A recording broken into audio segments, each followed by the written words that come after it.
ଓମ୍ ଶାନ୍ତି।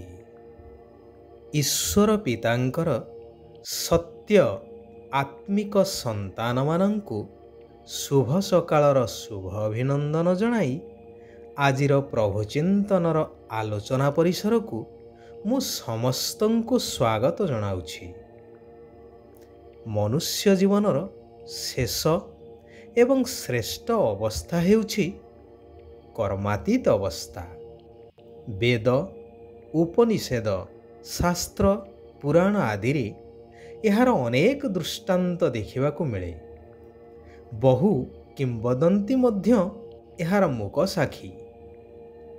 ରାଜା ଜନକ ଏପରି ଜଣେ ରାଜା ଥିଲେ ଯିଏକି ସୁଶାସକ, ସୁଜ୍ଞାନୀ, ଧର୍ମପରାୟଣ, ସତ୍ୟନିଷ୍ଠ, ସର୍ବୋପରି ନିର୍ମୋହୀ ଏବଂ ତପସ୍ୱୀ ଥିଲେ। ଗୃହସ୍ଥୀ ହୋଇ ମଧ୍ୟ ମୁନି ଋଷି ତାଙ୍କୁ ସମ୍ମାନ ପ୍ରଦାନ କରୁଥିଲେ, କାରଣ ସଂସାର ପ୍ରତି ତାଙ୍କର ତିଳେ ମଧ୍ୟ ମୋହ ନଥିଲା। ସେଥିପାଇଁ ତାଙ୍କୁ ମୋହଜିତ ରାଜା ବୋଲି ମଧ୍ୟ କୁହାଯାଏ। ସେ ଜାଣିଥିଲେ ଏଇ ମୋହ ଅହଙ୍କାର ହିଁ ସକଳ ଦୁଃଖର କାରଣ। ବର୍ତ୍ତମାନ ସମାଜରେ ସମସ୍ତେ ଏଇ କଥାକୁ ପଢ଼ୁଛନ୍ତି, ଶୁଣୁଛନ୍ତି ମଧ୍ୟ ଆଗ୍ରହର ସହକାରେ। ପରନ୍ତୁ ଏଇ ସାମାନ୍ୟ କଥାକୁ ବୁଝି ନିଜ ଜୀବନରେ ଧାରଣ କରିବା ପାଇଁ ତାଙ୍କ ପାଖରେ ଶକ୍ତି ନାହିଁ। ସେଥିପାଇଁ ପ୍ରତି ମୁହୂର୍ତ୍ତରେ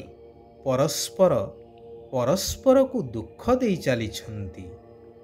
ଦିନକୁ ଦିନ ଦୁନିଆ ଆହୁରି ପତିତ, ଭ୍ରଷ୍ଟ, ନିମ୍ନଗାମୀ ହୋଇ ଚାଲିଛି। ମୁଁ ସର୍ବସ୍ୱ ଦୁନିଆରେ ସମସ୍ତେ ମୁଁ ରାକ୍ଷସର କବଳିତ।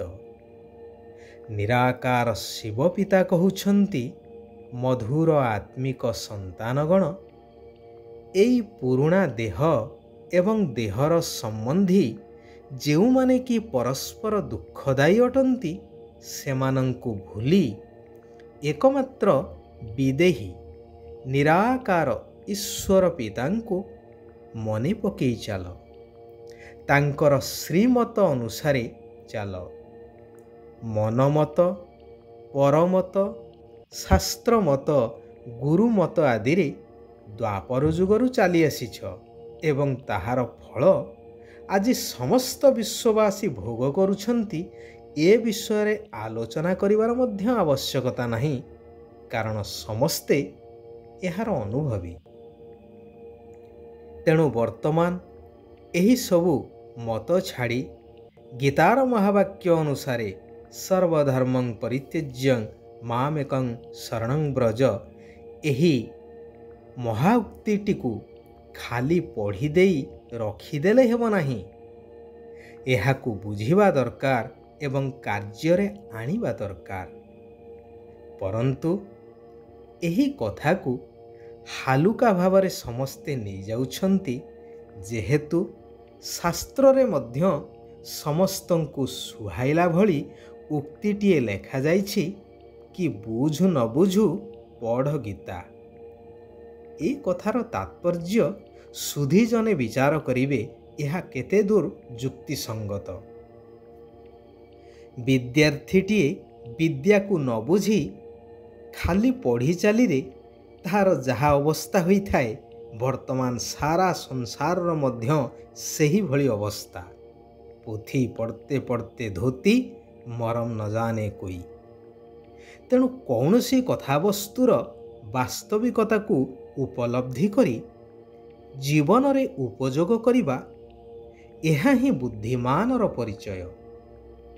ସୃଷ୍ଟି ବର୍ତ୍ତମାନ ଏକ ବିରାଟ ଘଡ଼ିସନ୍ଧି ମୁହୂର୍ତ୍ତ ଦେଇ ଗତି କରୁଛି, ଯେହେତୁ ଏହା ହେଉଛି କଳିଯୁଗର ଅନ୍ତିମ ଚରଣ। ସମସ୍ତଙ୍କୁ ଏଇ ଦେହର ଦୁନିଆକୁ ଛାଡ଼ି ବିଦେହୀ ଘର ଅର୍ଥାତ୍ ଆତ୍ମିକ ଘର ପରମଧାମ ବା ଶାନ୍ତିଧାମ ବ୍ରହ୍ମଲୋକକୁ ଯିବାର ଅଛି।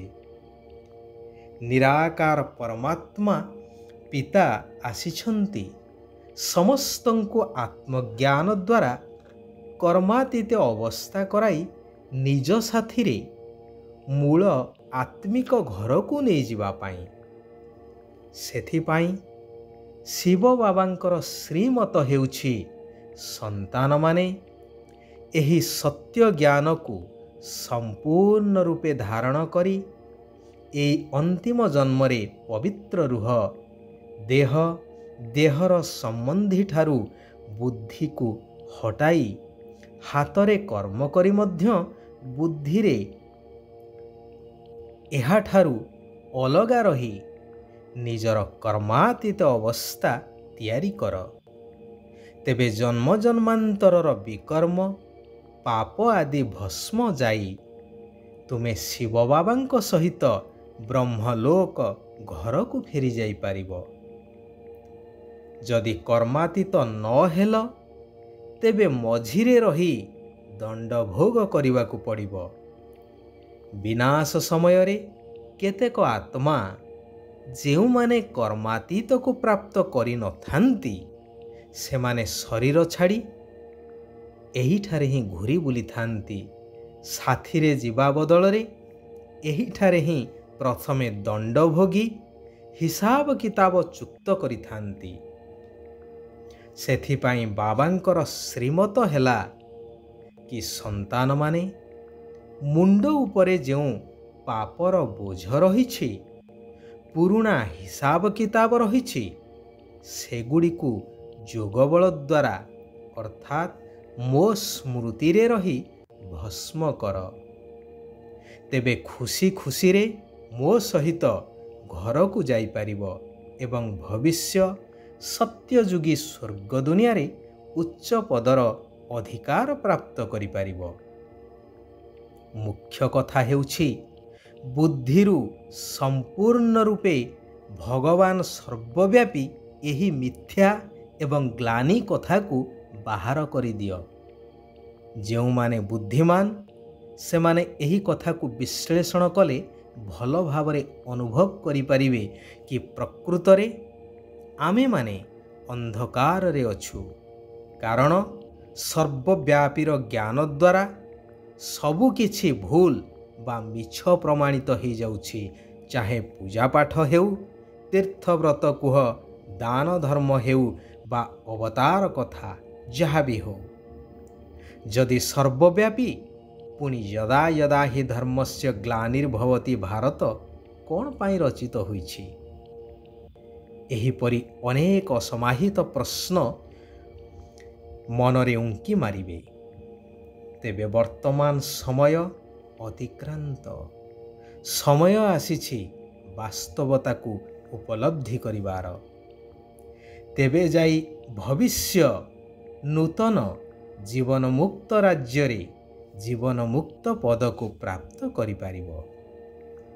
ଏହି ଜ୍ଞାନ ମାର୍ଗରେ ପ୍ରଜାପିତା ବ୍ରହ୍ମା ବାବା ଏବଂ ଜଗଦମ୍ବା ଅର୍ଥାତ୍ ମାତା ପିତାଙ୍କୁ ଅନୁକରଣ କରିବା ଆବଶ୍ୟକ, ଯେଉଁମାନେ କି ସମ୍ପୂର୍ଣ୍ଣତାକୁ ପ୍ରାପ୍ତ କରି ପ୍ରଥମ ନମ୍ବର ପଦକୁ ହାସଲ କରିପାରିଛନ୍ତି। ଏକ ବିଦେହୀ ନିରାକାର ବାବାଙ୍କ ସହିତ ସତ୍ୟ ପ୍ରୀତି ରଖିବାକୁ ହେବ। ଦୟାଶୀଳ ହୋଇ ଅଜ୍ଞାନ ଅନ୍ଧକାରରେ ସମସ୍ତଙ୍କର ଲାଠି ସଦୃଶ ହେବାକୁ ପଡ଼ିବ। ଶ୍ରୀମତ ଆଧାରରେ ନିଜକୁ ପାପଠାରୁ ବଞ୍ଚାଇ ଅନ୍ୟମାନଙ୍କୁ ମଧ୍ୟ ପାପଠାରୁ ବଞ୍ଚାଇବାକୁ ହେବ।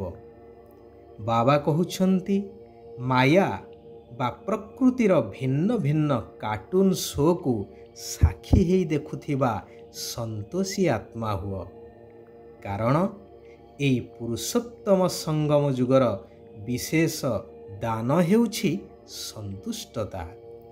ଏହି ସୃଷ୍ଟି ନାଟକରେ ପ୍ରତ୍ୟେକ ନିଜ ନିଜର ଅଭିନୟ କରୁଛନ୍ତି, ତେଣୁ ଏଥିରେ ଆଶ୍ଚର୍ଯ୍ୟ ହେବା ବା ଚିନ୍ତିତ ହେବା ବା ଦୁଃଖିତ ହେବାର ନାହିଁ। ଯେକୌଣସି ପ୍ରକାରର ତ୍ରୁଟିଠାରୁ ଊର୍ଦ୍ଧ୍ୱରେ ରହିବା ହିଁ ସମ୍ପୂର୍ଣ୍ଣତାକୁ ପ୍ରାପ୍ତ କରିବା ବା ସମ୍ପୂର୍ଣ୍ଣ ହେବା। ଆଚ୍ଛା, ଆଜି ପାଇଁ ଏଇଠାରେ ବିରାମ ନେବା। ଓମ୍ ଶାନ୍ତି, ଓମ୍ ଶାନ୍ତି, ଓମ୍ ଶାନ୍ତି।